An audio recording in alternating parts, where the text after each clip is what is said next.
We are back with another video about updates in the VA disability world. My name is Greg, and I am an attorney and an Air Force disabled veteran, and I have been practicing VA disability benefits law for over a decade. My name is Victoria Rada, and we are going to start with Secretary Collins' tweet from a few days ago. He listed out 5 accomplishments that the VA has already made since he's entered that role, and we're going to kind of go through those one by one and then touch on anything else that's relevant that's been happening in the world of VA. Here's his tweet. Let's just start with the canceled contracts. These 5 things that you did this past week is coming from Elon Musk's email to the entire federal government telling people that they had to respond back with 5 bullet points explaining what they did in the prior week. And Elon famously did this at Twitter, and he's applying this technique to the federal workforce now. And Secretary Collins is playing along, and he published his list of 5 things that he and the VA did last week. First, they said they identified hundreds of wasteful contracts for cancellation, that they're going to be able to redirect back billions of dollars to VA healthcare and benefits, and that they'll be making an announcement about that soon. I haven't seen that announcement yet. Let's actually talk a little bit about the contracts in more detail. His tweet and video, there was an accompanying video that he had posted on his socials, talk about $2 billion with a B in savings. Right now, the actual amount of contracts that have been canceled is 28, and the actual amount of savings is 81 million. So that's what they've canceled? That's what has been canceled. Okay. Is 28 contracts. So they're saying here he identified billions worth. He's identified. And so far they've canceled. It's close to 900 that they've identified as wasteful contracts. And so this is step 1, like this is phase 1 of contract cancellations essentially. And so the total actual savings is 81 million. The reason that that specific issue is facing a lot of criticism is that it appears to disproportionately impact veteran-owned, specifically service-connected veteran-owned small businesses. So of the 28 canceled contracts, 20 of those contracts are service-connected veteran-owned businesses. And one of them is a veteran-owned business, not a disabled veteran. But that's getting a lot of criticism because the VA is still operating under this policy that they need to prioritize hiring or giving contracts to veteran-owned businesses, with 20 of the 28 canceled contracts being, service-connected disabled veterans. It seems to be counter to their claim of putting veterans first. So he's getting a lot of backlash right now from the currently canceled contracts. And a lot of people are nervous to see how many more veteran-owned businesses these cancellations are going to impact. So in Secretary Collins' video, he talked about how there's no longer going to be consultants that we're paying to make PowerPoints and take notes. But if you actually look up the federal procurement data system, there's no evidence that any contracts like that were canceled or even exist. So it was mostly, there were IT and like modernization service contracts that were canceled. Healthcare transformation support was a really, really big one. LGBTQ outreach services, LinkedIn related services, political subscription and news clipping services. And actually Blumenthal has issued a statement, and he identifies and explicitly lays out some contracts that were canceled, and a lot of them are relevant to VA disability.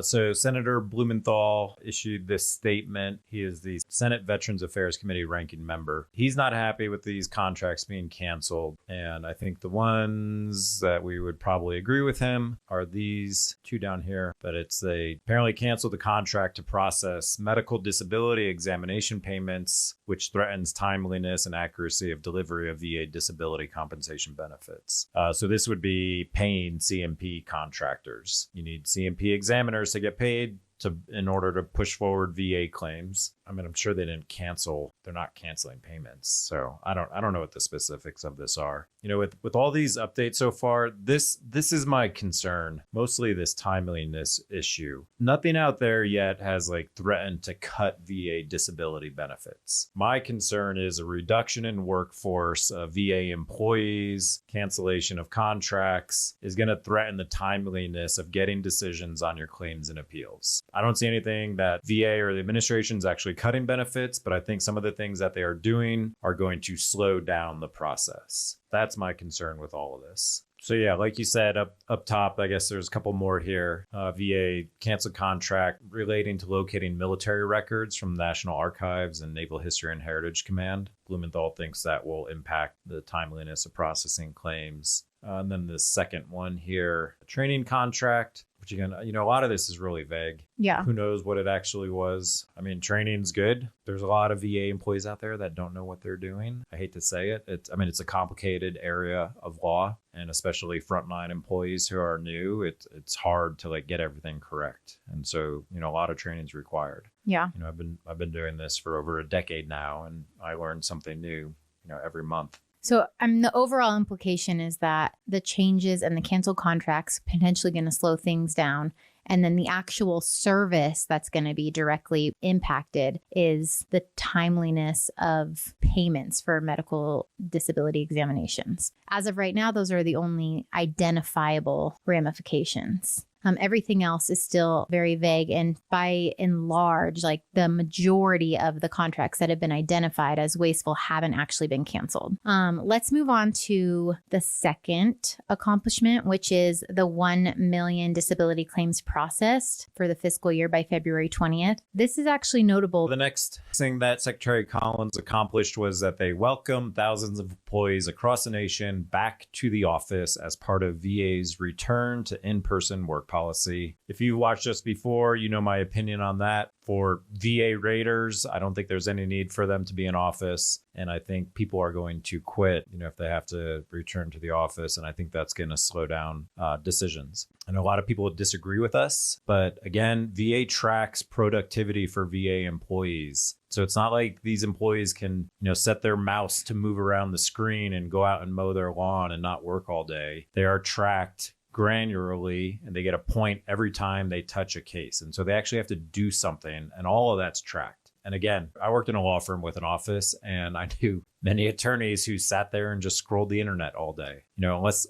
someone's sitting behind your back watching you, people are going to waste time in the office or out of the office. And so I think VA's out of office tracking of work is already adequate. And I think this is just going to lead to people quitting or retiring, which again, my concern is that it's just going to slow down how long it takes for VA to process claims. He launched a review of community care practices. So this is veterans' ability to get healthcare from private providers, and he'll have an update on that in the future. And then he met with members and leaders of veteran service organizations, including the DAV. Doesn't say what they met about. So that's his update. What about the additional people who were let go? Any opinions on that? I think yesterday, so the last video we did, they had let go about 1,000 probationary employees. They've let go another 1,400 employees. And then I'm getting some scuttlebutt, and maybe it's not scuttlebutt, but I have a friend that works in the vocational rehabilitation office at one of